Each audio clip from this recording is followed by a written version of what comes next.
Hi there, I'm artist Rob Reep and welcome back to my YouTube channel.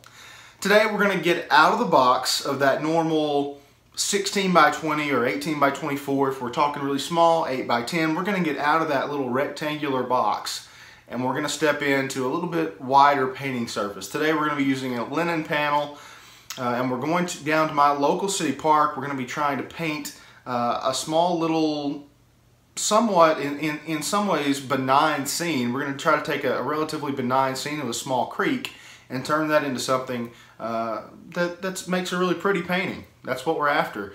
You can find beauty in so many different things, so let's get out there and try to do it today. We're painting the town branch in my hometown of Warren, Arkansas.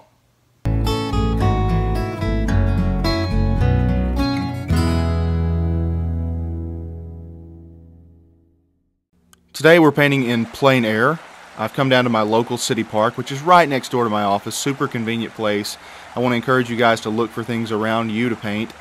There's always something really pretty nearby. This is just a little concrete pouring right underneath a giant culvert, really a big bridge, underneath the road that goes right next to my office. And that's what we're going to be painting today. Sorry for that little bit of trash that was in the shot. Unfortunately, we have the same problems that a lot of other places do. People seem to not want to pick up their trash, so that's an unfortunate reality that we have to deal with as artists sometimes as well. I'm going to start this off with just very simple, large shapes. Obviously, the most defining factor in this painting is going to be the waterfall, and with this being an 8 by 16 panel, I've got to really make sure that I've got it in the right spot. So just getting in this concrete drop off where the waterfall will be is the most important aspect of this particular painting. So I'm just going to get the line pulled out here with some ultramarine blue, some burnt sienna, and dioxazine purple. So I'm again using this is my plein air kit. I'm outside with very limited colors, and I just want to do whatever I can to just keep it as limited as I can when I'm out in the field. But I'm dropping in the dark colors first, and I'm just painting anywhere that I see that there is darker colors. Now some of this this top part is going to be where some running water will be. But since it's so thin on the top part of the concrete, the water layer is so thin, a lot of it's going to be showing through. So we'll do some neat little effects towards the end to really make it appear as though it is water. And really the whole composition of the painting will create that effect in itself. This could be a challenge painting for a number of you out there who haven't painted very long, simply for the fact that it doesn't have a sky. We're not painting a horizon line. This is in some ways a very abstract landscape. Now we're not going at it from an abstract point of view. I do not want to go there. I don't want anyone out there to feel like you're watching an abstract painter, because that's not what I am. We're painting a form of impressionistic realism, but technically this is realism art. It's just using big broad strokes. Some people would call them abstract strokes. So you have to kind of find your own little areas, and some of you will not enjoy painting in the same style I do. Some of you will want to be more realistic with it. That's okay. There's nothing wrong with that. I would encourage you though to give this a shot, and if you like it, then stick with it. I'm switching, getting a little bit of sap green in here. There's obviously some algae that's grown in some of these spots, and any little dark areas that I've got going here early enough are going to be some of them even in shadow. But right now what I'm doing, I've got a viewfinder that you guys can't see, and I'm actually framing this in my mind. I've got this set. I kind of know where I want everything. I'm not going to try to paint it dead exact. It's not going to be the exact same thing, but it is going to be very close. So what I'm doing is I'm almost squinting my eyes every once in a while and just trying to take out the detail, if that makes sense. I'm trying to simplify the painting, simplify the colors, simplify the shapes, and just paint very broadly. You can see I've moved to a larger brush. Now I've got to try to just take the large brush and just twist it, turn it in different ways, different shapes, different angles to get these different little effects. I do want you to notice though how I don't really linger too much on the canvas with with a stroke. Like I don't go in with little X strokes and just beat an area of the painting to death. I'm really almost touch, swipe, and gone, if that makes sense. No. There are times when you do need to blend, and blending is definitely something that I use a lot throughout my paintings. But especially in these early underpainting stages, see that right there, just a zoop. you have to kind of get that little pop in there. But the brush angle does change from time to time. But other than that, you don't linger in an area very long. Right there, I went back once. I saw that I had a little area that was a little bit too dark. That was just paint kind of hung off the brush, and that's going to happen sometimes. No worries. You just have to, you get it till it's right. But in plein air painting, it's so important not to muddy up too quickly, because it's a muddy process in itself. Oil painting is a muddy process, because we're laying layer upon another layer while it's still wet. And we're doing all this in the field with the sun out. It's hard to see sometimes the colors, and you can get into a lot of trouble very quickly plein air painting if you're just putting tons and tons of paint on the brush. I actually, here in the early stages of this painting, I thinned out my paint quite a bit. It was a much thinner variety than what I had coming right out of the tube, which sounds a bit counterintuitive for some people who are used to wet on wet painting, where you lay on your thick paint first and then you go lighter and lighter and lighter in terms of adding your thinner. But in this one, I'm going with that little bit of a lean paint first, very thin layers, just getting it covered. Of course, that also helps me spread the paint easier. And that's going to be right there. That little light area is going to be one of my waterfall drop-offs that I just painted. So the darker areas underneath are right now shadows. We are not painting any detail yet. Everything right now is simply an underpainting. If you're looking at this point and you're thinking, man, this looks really rough, yeah, you're right, it does. I preach this over and over and over again in my videos. All of my students that I have locally here in my hometown, I tell them the same thing. Until you're to the 80% mark, and sometimes that can vary, but until about the 80% mark of completion, it's going to look bad. It's going to look pretty horrible. Just, you have to have faith in the process, and you have to have faith in your ability to bring it together when it's all said and done. When I was just starting out, when I was in the position that a lot of you guys were in, if you're a beginner out there, I would have thrown this away right now. This canvas would have been tossed in the trash because it looks bad. It's not going to look bad, though. It's going to get there.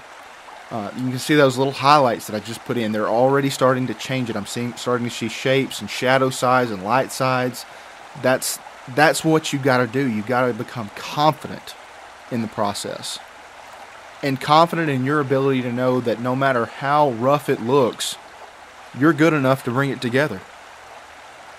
There's almost an attacking notion about it. I'm going into this painting, and this one was a little scary for me. It's first of all, it's an 8x16.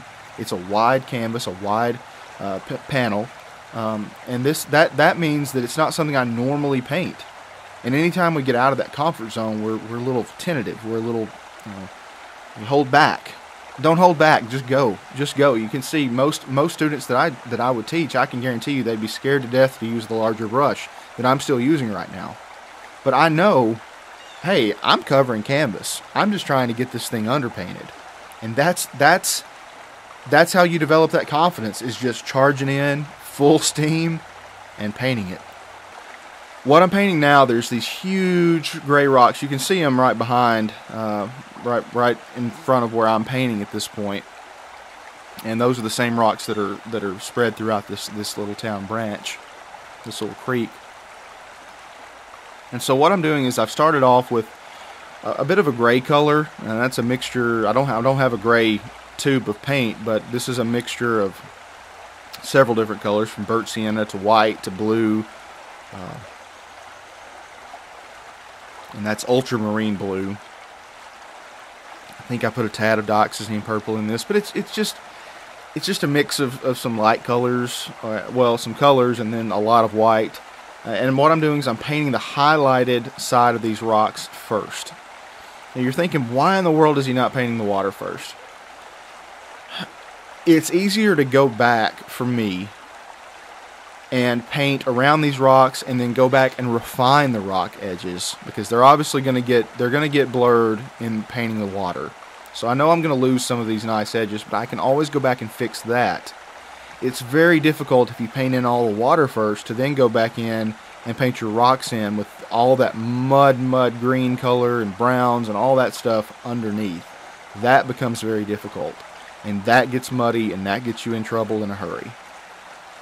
So I'm painting the rocks first. This is, again, this whole segment right now is one of the areas that a lot of you are going to give up. Don't give up. I'm telling you, you can work through this. It's not, it's in a good place right now. This is what a successful painting right now looks like. So just keep it up. Just keep going on it. Have faith in it. See me turning the brush, just getting different angles. Now I'm working in a little bit more of a shadow area. The bottom corner has been blocked off with a little bit of, there's a little bit more of the concrete slab off to the left. So I am having to get the shadow side in now. And look at that, just that really pretty little shadow side of almost a little pyramid-shaped rock right there. And that's not all the colors that are going to go in these rocks. Now the bottom side of this rock near the water has a little bit of shadow as well. The water in some ways changes the light on the rock because it's re-reflecting light. It's almost a mirror. It's just bouncing light onto those rocks. So then you get some light areas up near the top, and then near the base you get that little dark spot. But I'm just painting what I see on these rocks. And I'm going to go back and refine them more often. And before I go any further in telling you guys, as you guys watch this, I want to be very clear about something. And that's not part of that rock right there. I'm actually painting another rock that's close to it but behind it. You've got a couple of choices if you're a plein air painter, or if you're painting in plein air, because I'm a studio painter for the most part, but I do love to go outside and paint. You've got a couple of choices. You can either say that when you get finished with this painting that it's done and sell it as is, and that's got a market value in itself, because a lot of people love to have paintings that were painted totally on location. Or you can go back, take this thing back into the studio after it dries, and then say, okay, I painted most of it outdoors in plein air. Now I'm going to go back and refine the little details when it's dry. And then there's also that third option if you can say, well, that painting turned out great, I'm going to make it an even bigger painting on a larger canvas in studio. So there's like three choices there that you can kind of hang out with. This one for me, I'm probably, since I'm recording this narration after I finished it, I liked it enough. I may just leave it as is and sell it, because it's going to be a really pretty painting. It's different. And then again, I may, in another week, I may decide I want to refine it a little bit more. We're just still working on these rocks. And the rocks are going to have subtle color shifts throughout, from the left to the right, and even from bottom to top. Some of my rocks are going to be darker in the bottom right hand corner. I'm going to have some rocks that have a little bit of a red tint to them. Right now they don't look like anything though. Patience really is a virtue in painting. It is in all of life for that matter, but in painting it is so important to have patience. It's taught me patience. I didn't have patience when I started painting, but painting demands patience. Alright, I'm getting some really dark rocks in now. And I'm adding ultramarine blue, burnt sienna, and dioxazine purple to this mixture to get this color. Now the rock that I'm painting here is definitely dark in its nature that I'm actually looking at. It's got a really sharp shadow. But the other great thing is, with this being a corner rock, it just happened that's perfect, because that's going to kind of deaden that corner area and draw the eye into the painting more so, because we're attracted to light for the most part. At least I am. And I think that I love having dark corners in my paintings. I don't always get that luxury. Sometimes you can't have that. But in this one, it's going to work out. The bottom left hand right now is a very different story. You can tell the difference. Notice how I am, instead of just painting the shape itself, I am trying to use the direction of the brush stroke to indicate the shape of the rock. I hope that makes sense. So, for instance, if I've got a rock that's slanted to the right, I'm not going to, take my brush and pull it up to down just, in a cross fashion. I'm not going to go down with the brush. I'm going to just pull across from left to right. All right, I've started work on the water now, and up here at the top, there's a heavy area of undisturbed water that the waterfall is really not reaching. Where the waterfall is, it's moving, it's very fluid. Back here, though, it's kind of it's very still water in that area. And that means that algae's growing. It's very green. Got a lot of sap green that I'm adding to this color mixture.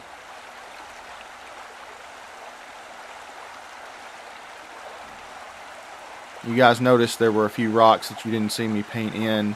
I'm just, you guys saw me paint a few things, so I'm kind of skipping ahead just to give you guys a little bit of a time break so that this video doesn't take forever. I didn't paint very long. It was maybe 2 or 3 minutes. But just cut that just for time's sake. The little spot that I'm painting in now is going to have a lot of white in it a little bit later, but I don't mind painting it in with some of this darker color, because that's going to then mix with the white just a little bit, and it's going to give me more of a natural water look.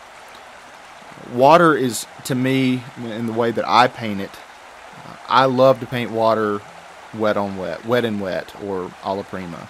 And plein air painting obviously is exactly that for the most part with oil paints. You acrylic painters are going to have a very different story, so you have to move much quicker than we do as oil painters. But I have done that before. It's very easily done, but it is different. It's a little bit more difficult. With oil paints, though, man, they really lend themselves well to painting rapids and really stormy oceans. But I'm just painting around the rocks now. You're gonna notice as I go around these that a lot of the edges are gonna totally disappear, and it's gonna look really funky for a little while. All those rocks that I spent so much time painting in are gonna look a little bit odd. But again, we're going to go back and refine those a little bit later, so don't panic. But the good news is, if we were to drop in all the water at this point, we would, number one, we would have to then paint the rocks over all that muddy dark color. But also, by doing it this way, you pick up little subtle colors that are in those rocks, and you blend them out into your water, which means you end up getting these little reflections and these little changes, little shifts of color that are so minute that they're very difficult to even see, but they're there. They're there. The mind perceives them without really understanding what it's seeing. You're not going to consciously notice it, but there are little shifts of color. I've got some really deep little shadow, dark water right underneath that rock there, and that's going to be the case under several of these rocks.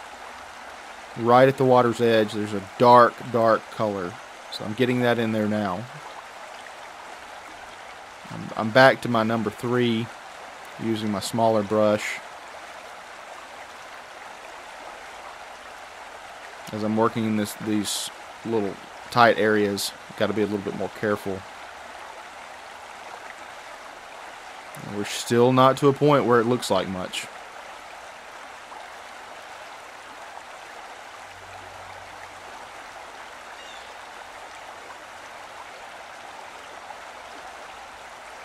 Really doing a lot of mixing. I've cut some of my mixing out in the editing process here, but I've gone back to my larger brush at this point to lay in some of these larger spots of color.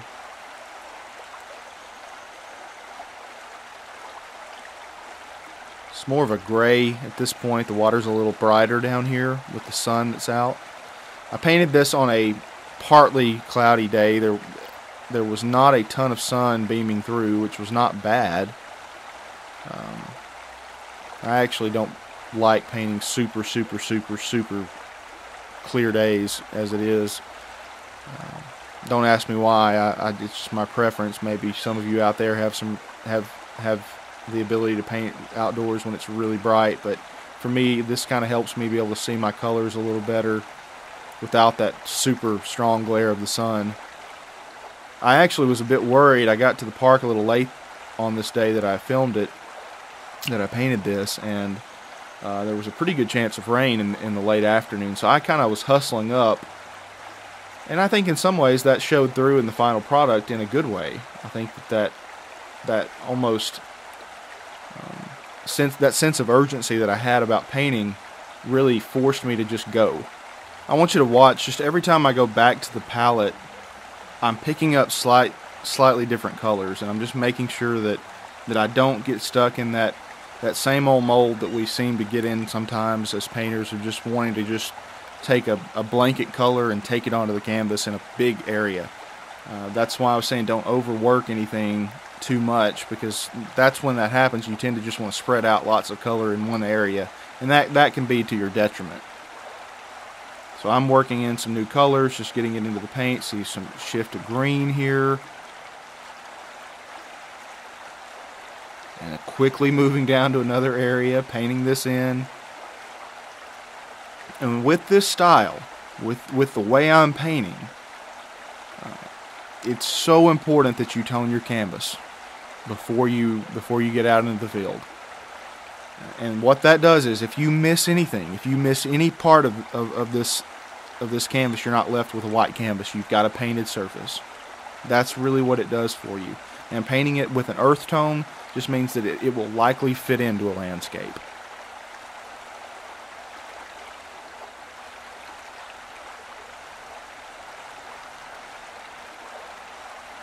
Really getting colors in here. I did get held up a little bit, but it was a great thing. I think I've mentioned this in past videos, and we'll get back into that here in a second. I do want to tell you guys what I'm doing here. There's a really dark shadow of green right underneath this little concrete slab, and this is water that's hanging out around the base of this little water drop. And it's dark. It's just really dark green. So I want to get that in. One of the things I wanted to mention, though, if you ever go out and paint outdoors, especially if you're doing it like I am on this particular day, if you're doing it in a park, you need to, number one, be confident as a painter. But you need to be prepared. You are going to have, if you're painting in a public place where there's people hanging out, you're going to have people come up and want to watch, and they're going to want to ask questions, and that's great. Hey, that is awesome. I think I had about 15 to 20 kids who were playing at the park who just stood around and watched while I did this. And some of them came up and asked me questions. They wanted to know all about the process, and of course then I got to talk to them about, did they draw, did they paint any. Some of them did watercolors. But then, of course, some of their parents came up and wanted to see what I was doing, and it was a great way to market my art, because and not only that, my YouTube channel. Hey, I was able to say, hey, I'm on YouTube if you want to get more lessons. So, but a lot of them wanted to know, did I paint houses? Did I do portraits? Did I do anything like that? Had I ever done anything of any other local landscapes? And a lot of these people did not have any idea that I was a painter, or didn't know me at all. So I had business cards on me. I was able to give them business cards after I got done painting, and but they kind of all sat around and enjoyed watching the painting process. But you do need to be aware that if you're painting in a public place, that can very well happen. Now, if you're out in the woods, like I often am, painting in plein air, that's likely not going to be occurring. But in a public park, yeah, you better believe it. People are going to come up and they're going to be interested. So if you're not a confident painter yet, I don't recommend painting in plein air. I want you to work a little bit more in the studio, and then go when you feel like you've got it to a point where you can confidently paint. Then go out and paint in plein air. Painting in plein air is going to make you a better painter, but it can also be the destruction of a beginner, because painting outdoors is hard stuff. It's a difficult thing to do. Everything's different. The only thing that's not different is you've got oil paint and a brush, but the lighting's different, the pressure's different, the time constraints are different. Everything's just a little bit off from studio painting. Now I'm laying in a lighter area, a really bright area of the water. I got it a little too bright on this left side, so what you're going to, I think, if I'm in the correct place, you're going to see me blend this out here. Just that little left area, I think I just did, yep. So that looks a little better. You can tell it's starting to take some shape. I'm starting to see some little forms and little areas that are, little pockets that are starting to look much better. But we're still a ways away. The refining of the rocks needs to start about this point, since we've got most of the water in. You can tell there's the tops of them have very defined edges, very bright, so that's what I want to work on next.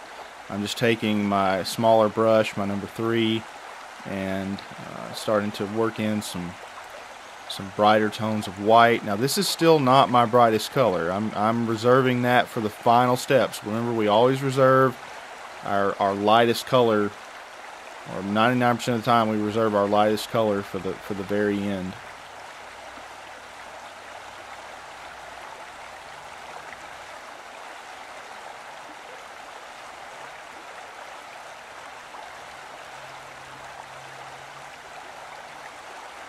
Turning that brush, getting different angles on it.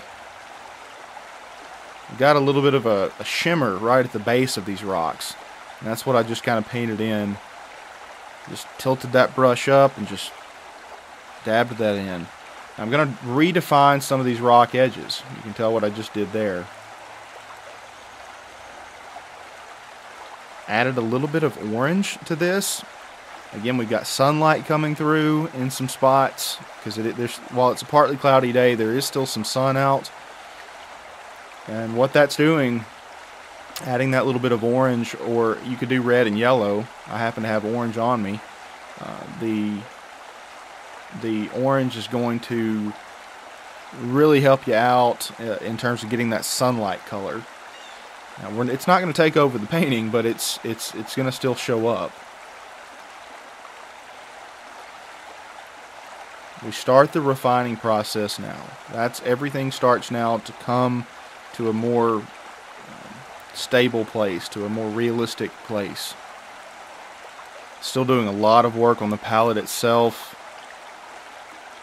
These rocks can seem so intimidating to a beginner painter. It took me a long time to get confident in them, but this is one of the areas that plein air painting really does take over and really help you as an artist with your skill level. If you start to paint what you see, and that's what I just did on these rocks, that's what I'm doing on these rocks at this point, you're gonna totally change how you paint in the studio as well. You're going to start to notice that just because something doesn't necessarily feel like it's right in the studio, that you're not out there in nature when you're in the studio. And in nature will throw curveballs at you. It'll show you things that, wow, is that really how it looks? But when you start to look at it, yeah, that's how it really looks. I didn't have a rock right there, so what I did, I just took my highlight color and I just laid it in. I just said, well, I'll have a big highlight right there, and that'll create a rock, and that's exactly what it did. I want to be careful not to cover up all of my highlight side with this brighter color. This is what's creating the little subtle shifts of shape within the rock. I've got some really bright stuff, and then I've got some kind of mid-tones. In this darker area down here, that's what happened, and the same thing will happen on the left and everywhere else in the painting. The rocks will have a light tone, a mid-tone, a dark tone, and everything in between. Now we start to really redefine some of the rocks that were almost blended away when we painted in the water, but that's okay. We established where they needed to be. Just one touch, gone. See that? That was so simple to do, and it just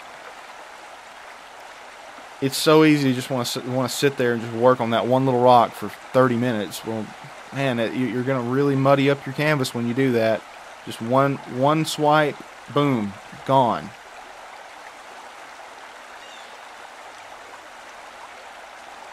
There are times to blend. There are times to linger. But they're few and far between.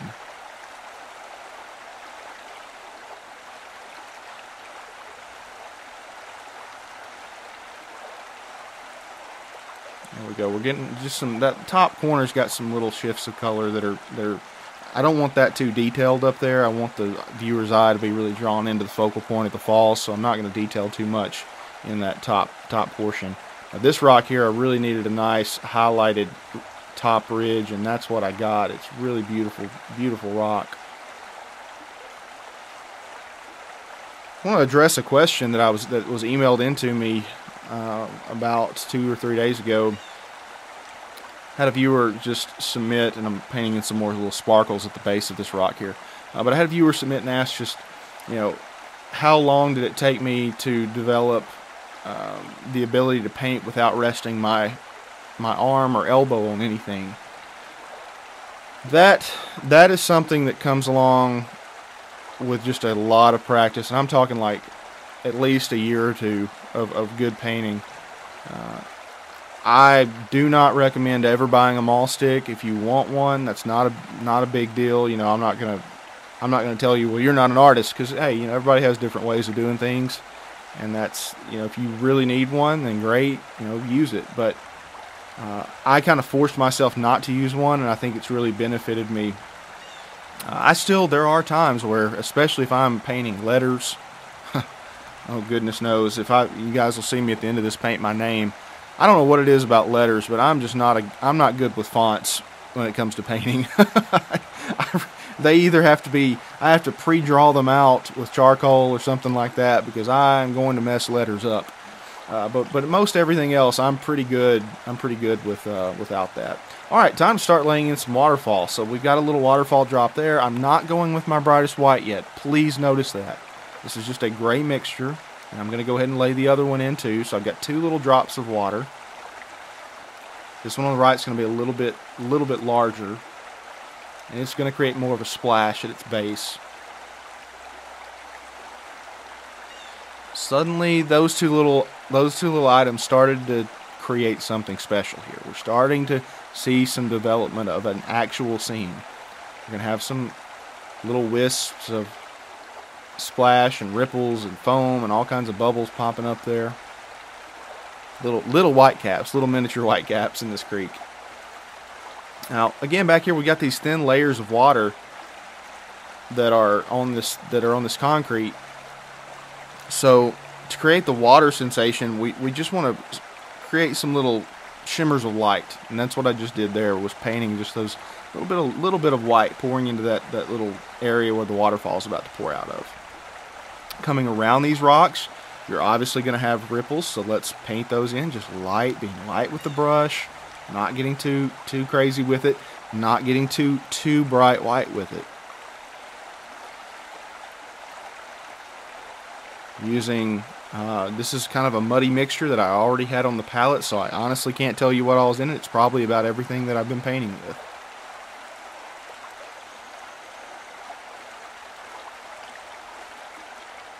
Notice sometimes I paint with the brush barely touching the canvas, and other times I really press down. You have to play with it and figure out what works for you in that situation. Every single brush stroke is a different situation, and it calls for a different technique.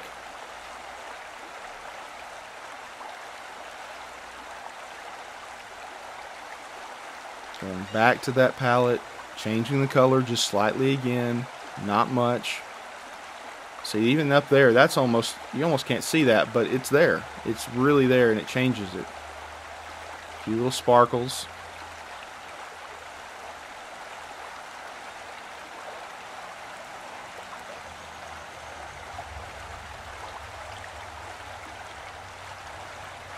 Really kind of taking my time now. Got an area here where I've got a little bit of water that's pooling. Painted that in. I got a little bit there too. Drop that in, and we've got some water that just kind of sits in this little pocket and doesn't fully pour over. What it does is it's got a few little drips.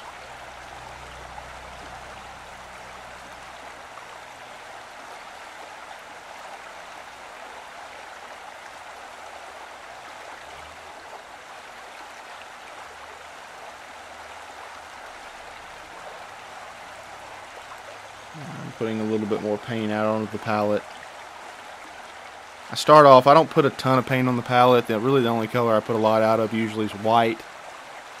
But I think I even had to go back to that once during this painting.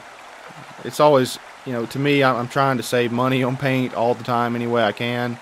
So I don't put a ton out at first, and if I need more, I need more. But I don't just cover my palette in paint to start with. First of all, I need a lot of area to work, and working in plein air, you don't have a huge palette. For those of you that are curious, I am using a sienna pochade box. I'm changing this color to a brighter white, and I'm just turning the brush vertical and shooting the water down. See?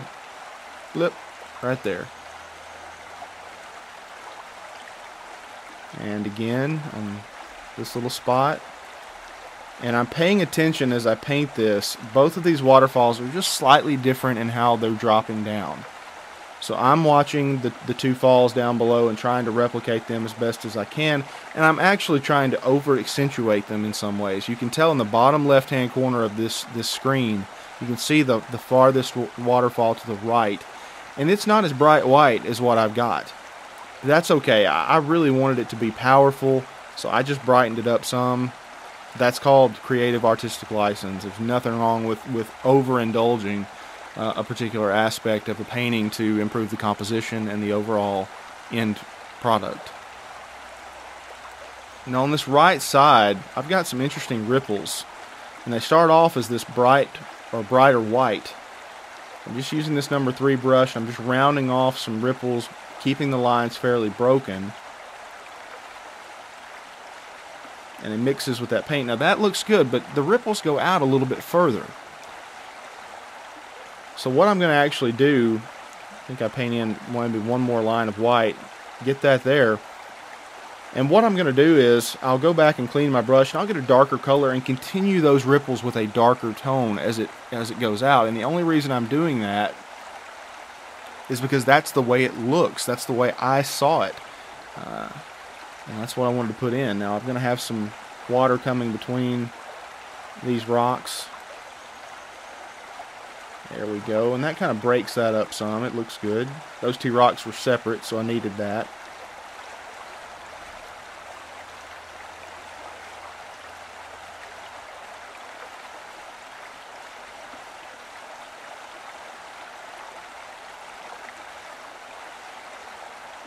I really like the shapes that I've got going so far. This is turning out to be a really cool painting.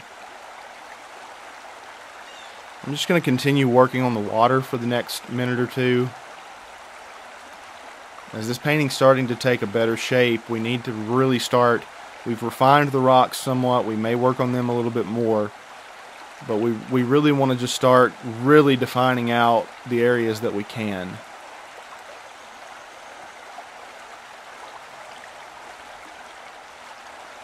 I've got this color down here is a little bit brighter, I think, so I'm going to lay in some more color, just get some more sparkles of water, and get the water funneling around those rocks.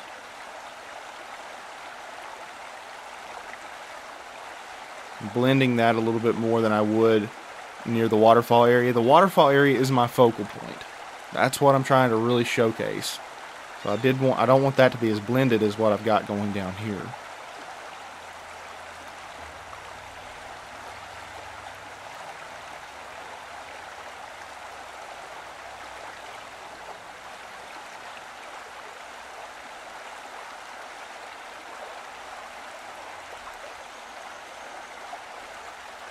Really taking my time, trying to make sure I get the colors where I want them now. Every little color shift is gonna make a difference in this painting. Don't worry about it too much. These ripples are just so random. I'm scumbling them in. If you haven't heard the term scumbling yet, if you're still a beginner painter, scumbling's a term you're going to hear quite often. And to me, scumbling, if I had to define it, it would just be a random, but yet it's a semi-controlled bounce of the brush and scrubbing of the brush. So you're not going to just, tear into the canvas and just scrub. You're going to scrub a little bit off, and it's a really neat way to get little changes and little effects. And very oftentimes I'll use scumbling for trees. I'll use it all over a painting, but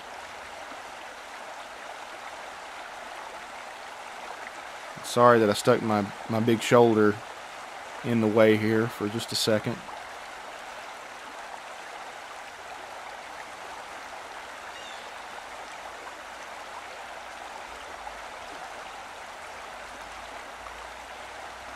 Still sticking with that number 3 brush. This bottom area is so dark that it's hard to define it.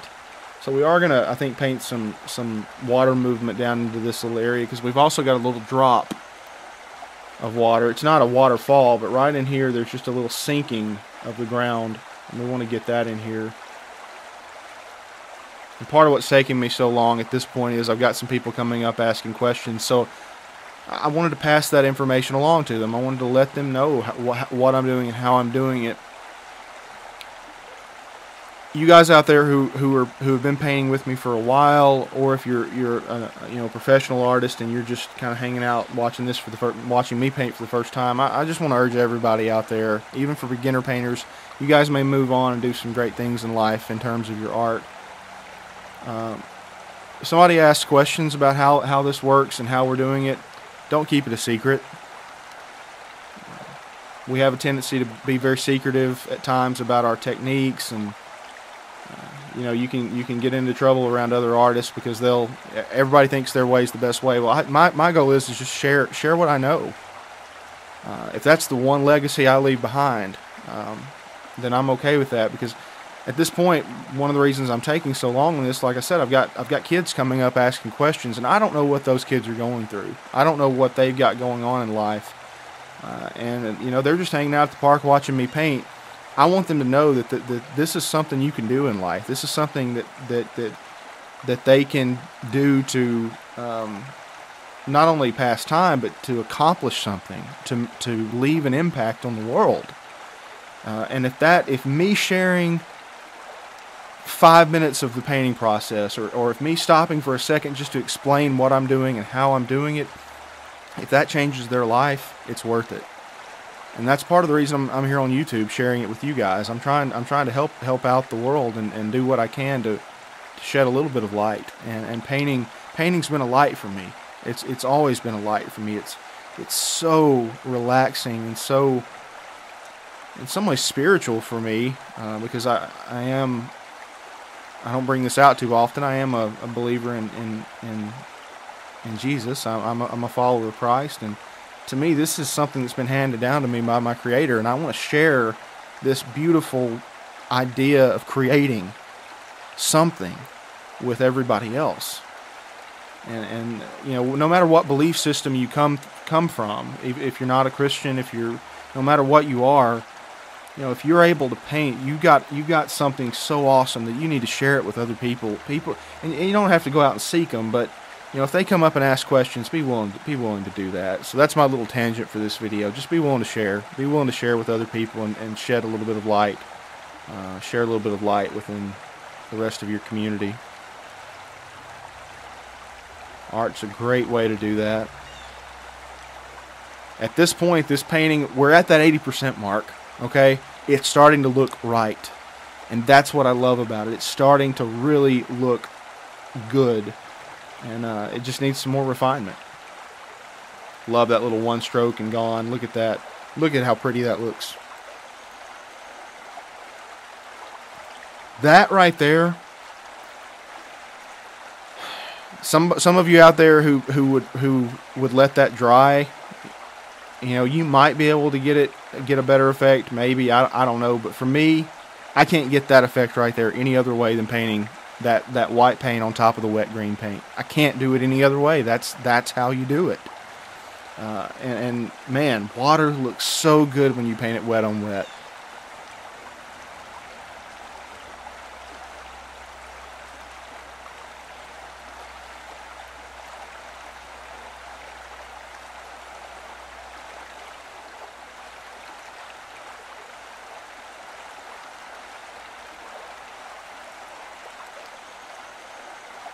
Young man riding his scooter through. He was saying hi to me. He had been watching me paint earlier and actually subscribed to the YouTube channel. I think he was just letting me know he'd subscribed. But he was over there earlier asking questions. Now right now I'm painting in shadow of a rock. I've got a little bit too strong of a line there, so I'm going to go back in with this big brush and kind of blend that out. Right now, yeah, there we go. So that's a good little shadow.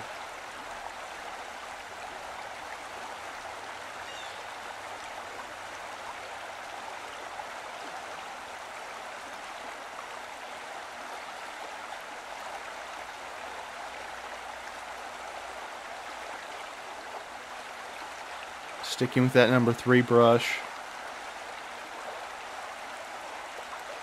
And some dark color. This is almost a reflection of those rocks up near the top. Same thing, I've got a rock here, so I need a little dark area underneath. Little reflection. Now I've got two limbs there from that tree right there, you can see right above me. That's reflecting down into the water, so I'm just going to paint those limbs in. Now, had I been smart, I would have left it right there. I kind of goofed. I went back and decided. In the moment, it just didn't look right. So I went back in and I blended them a little bit, and it still looks good once I blend them. Like, this isn't going to look bad, but to me, when I went back and watched this for the first time, I thought, man, I really liked the more defined reflection. But that's part of it. You know, there's things you like, things you don't like. And if you piddle around with it too much, you'll be there forever. You just have to pick away and go with it sometimes. We will start a second refinement of some of these rocks. We'll start with this big rock near the middle. Needs a little bit more dark underneath, so I'm just getting a darker color mixed up.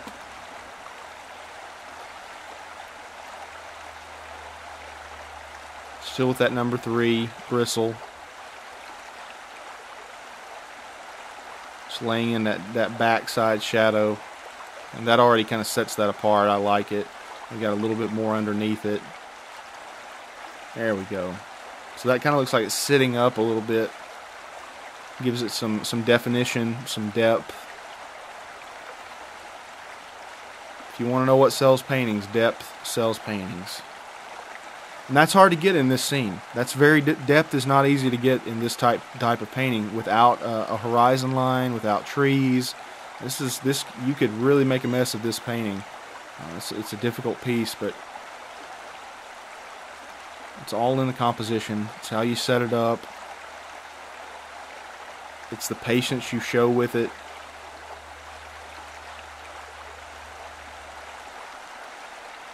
I think I've already decided after watching this while I'm narrating it, I've decided I really like this painting, and it's raw right off the pochade box form. So I don't think I'm gonna touch it up any. I think I'm gonna sell it just like it is,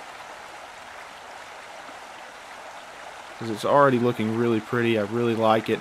I've got some darker areas underneath the falls, and I had a little bit of trouble trying to mix up a darker color than what I had.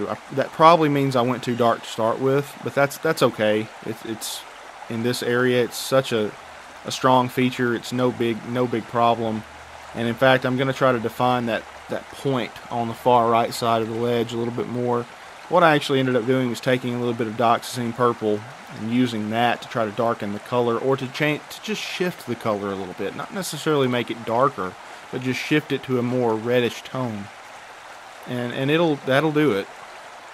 Dioxazine purple is such a strong color. You have to be careful with it. We got a little rock there that's in the shadow, so we painted that in. Get a little highlight for it. Look at that. Look how easy it is to drop in a rock. Like literally about 4 strokes and it was in. Just 2 different colors.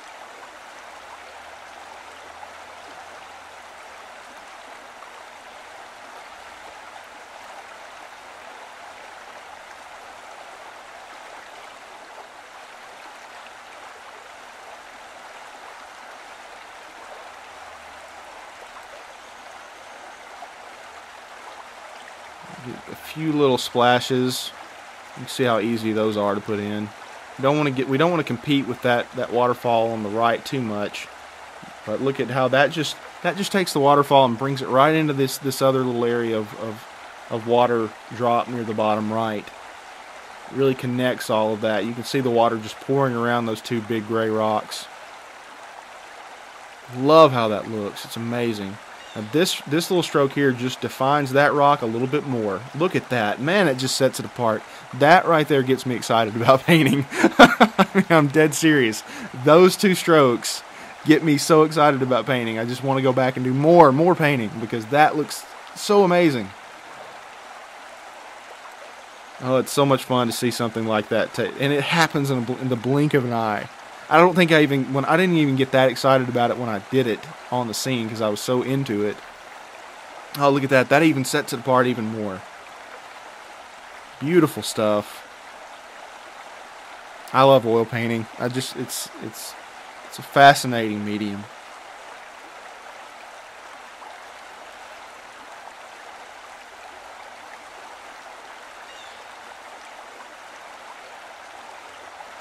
Go back to the palette. Got some little areas that are almost little droplets of water where they're not falling off with the waterfall, but there's a little bit of seepage water coming off in some areas, so I'm getting that in right now. Didn't like what I did there, so I just took dark color and went back over it. It's not too hard to change some of this either. That's the thing. That's the great news. It's not difficult to change it. As we darken underneath a little bit more here, just getting some changes of tone underneath. I do also want to try to once again work on that far right point of the concrete drop. You can kind of tell that that's an area that's not defined well enough yet. We need a little bit stronger line. If that's going to be if that little area is going to be a focal point, then that's got to be a little bit more definitive. Yeah. And even that right there helps it a lot, just getting that dark tone. Dropping that in. The ripples stand out a little bit more that are kind of beyond that now. That works. It all helps. We're nearing completion of this painting, so it's time to start really getting in the final little detail strokes that we need. Looking for the pockets of space that don't look refined enough. Everything now is about refinement. I told you I wanted to get some darker ripples out here, so I've got this dark color mixed up. It's not going to be that easy to see, but look at that. That just kind of carries those ripples a little bit further out, and I like how that looks. It's a very, very important aspect. Now, this far back area, those ripples kind of run into a spot of water that's pretty stagnant. And so what ends up happening is you get a lot of algae growth. We've already got a deep green color back there, but I'm going to paint in a little bit darker area, and then we go back in and we're going to have some yellowish tones because there's some little growth near the surface, sitting right on top of the surface. I don't even know what it is. I'm not a scientist, so I don't know exactly what it is, but we are going to have some areas where there is some lighter colors, lighter growth. We need to work on that. You know, I don't want to get too carried away with it though, because if I do, it's going to start to take away from the waterfall, and I apologize there. I think we had some little kids that were hanging out watching me paint, and they were pretty as interested in my camera as they were the painting process at times, but they all wanted to be on YouTube. One of them apparently got their hand in there.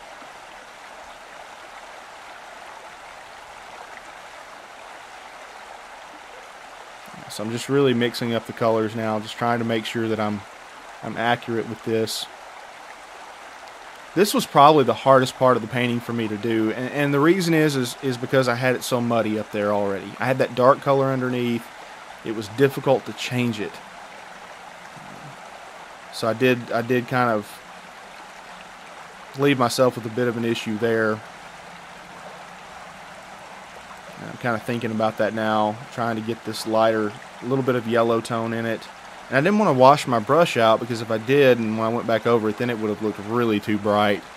I wanted to keep some of that dark color, but I didn't. It was hard to find a happy middle ground.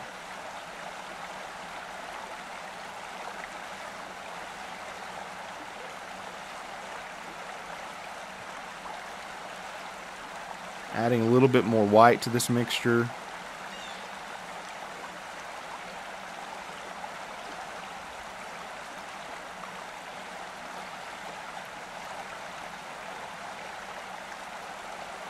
Going to a liner brush now, so I've got my synthetic liner.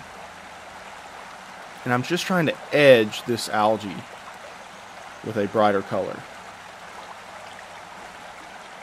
See, just slight little hints of bright color. And it's not going to get much better than that. That's if you wanted to work on anything else throughout this painting, that would be an area that could be improved upon. But again, I wouldn't mess with that too much, because that's not the focal point. That's not what we want to be seen immediately. We want the viewer to kind of not ignore that area, but to perceive it as a blurred spot within the painting.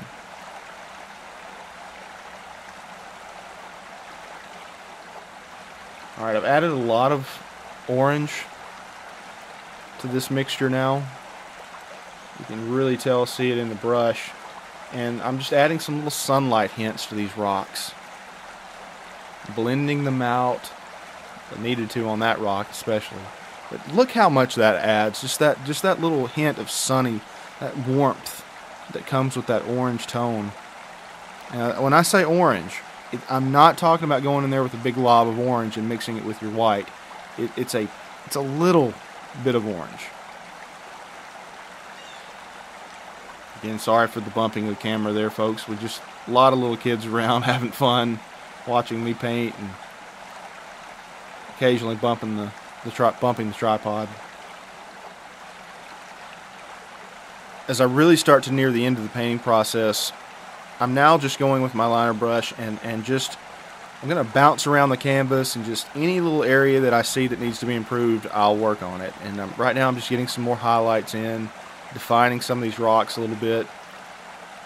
Some of these rocks, though, don't need to be too defined.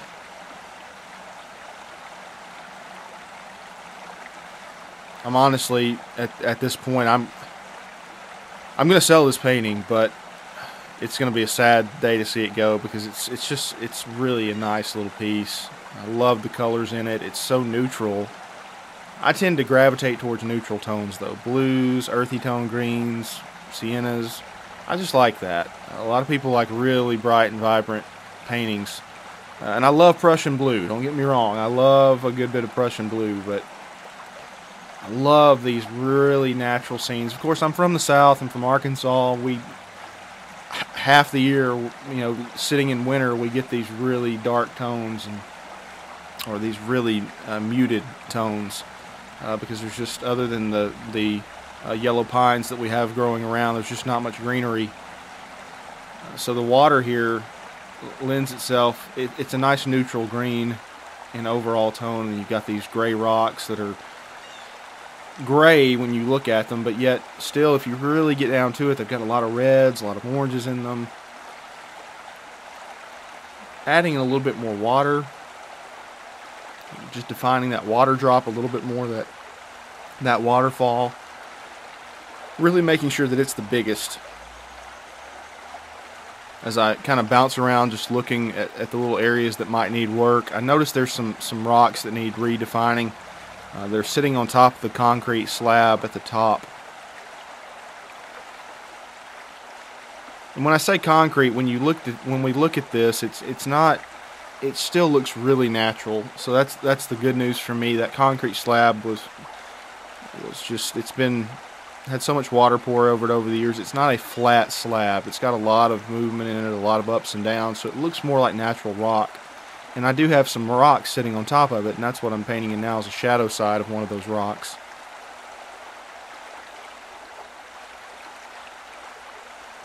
And as I say, I'm painting in a rock.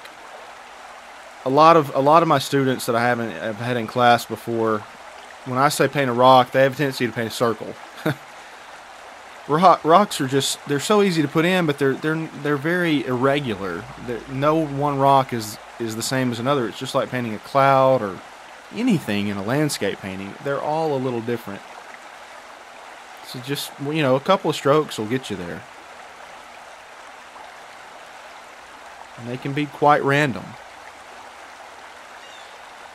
Just continuing to work on a few of these rocks. I've got a really strong area of pebbles at the top where they've brought in some rocks, and this is actually sitting on top of the concrete, but there's a lot of little bitty rocks.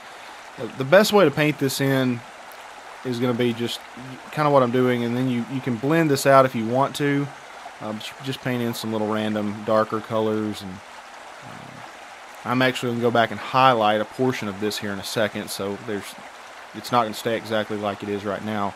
And that's what I'm doing right now, painting in that highlight to really accentuate the edge of that. Now that creates that depth we were talking about. You got the dark underneath side, but then that really bright top side, and that creates the edge of that drop off. Still working with my liner brush.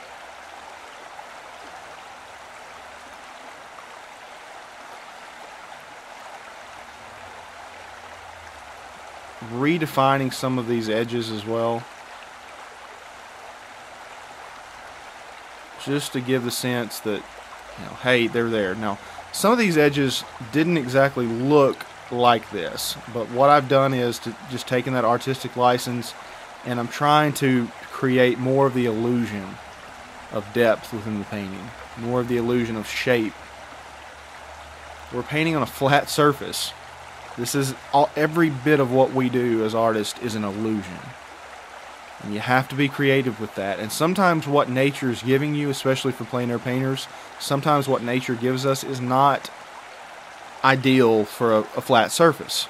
So we have to just take that and alter it as best we can. We have to try to make it work.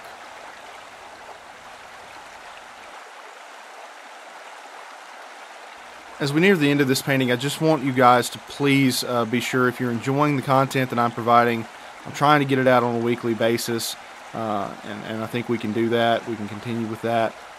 Please be sure and hit that subscribe button if you're enjoying watching my art videos. Also be sure and hit the bell icon.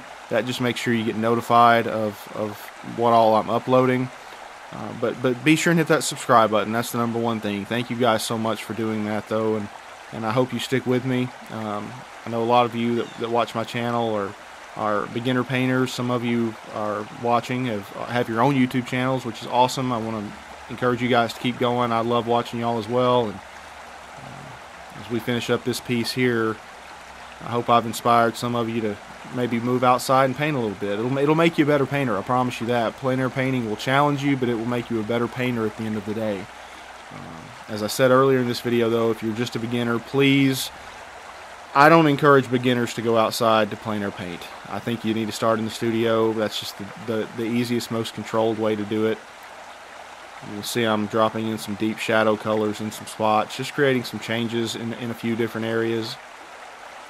Yeah, if you're a beginner painter, I recommend starting in studio, because moving outside just has so many variables, and especially not only the changes in light, but as you can see, as I've told you throughout this video, just a lot of people are going to want to come up and ask you questions, and if you're not confident yet, it could really ruin your painting experience. So, painting at first probably needs to be something that you're doing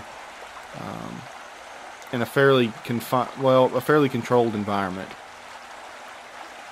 Once you get a little bit more confidence under your belt, though, take it outside. Go plein air paint, and you will not regret it. And first of all, you're going to have a lot of fun getting outside, being in nature. but it's going to make you a better painter.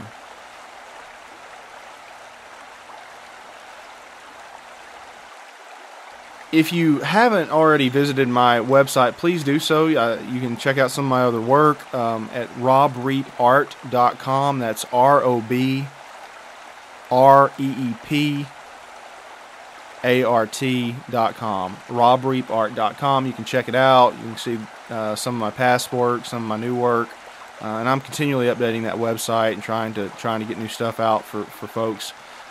But you can also purchase my art if you're interested in purchasing this painting. It will be available. There'll be a link on my website. I currently, as the moment that I record this video, I do sell on Etsy as well. So obviously that could change over time. But right now, if you're interested in purchasing this painting or any of my others, feel free to do so. You can also, if you want to do it the old-fashioned way, just through a check or something like that, contact me either through email, which is on my website, also my phone number, which is on the website as well. Again, go to robreepart.com, robreepart.com, if you're interested in purchasing this painting. Guys, thank you so much for joining me. I've had an awesome time. Be sure, get outside and paint, or stay in the studio and paint. Just make sure you paint sometime soon. Have a great day, keep painting, and God bless.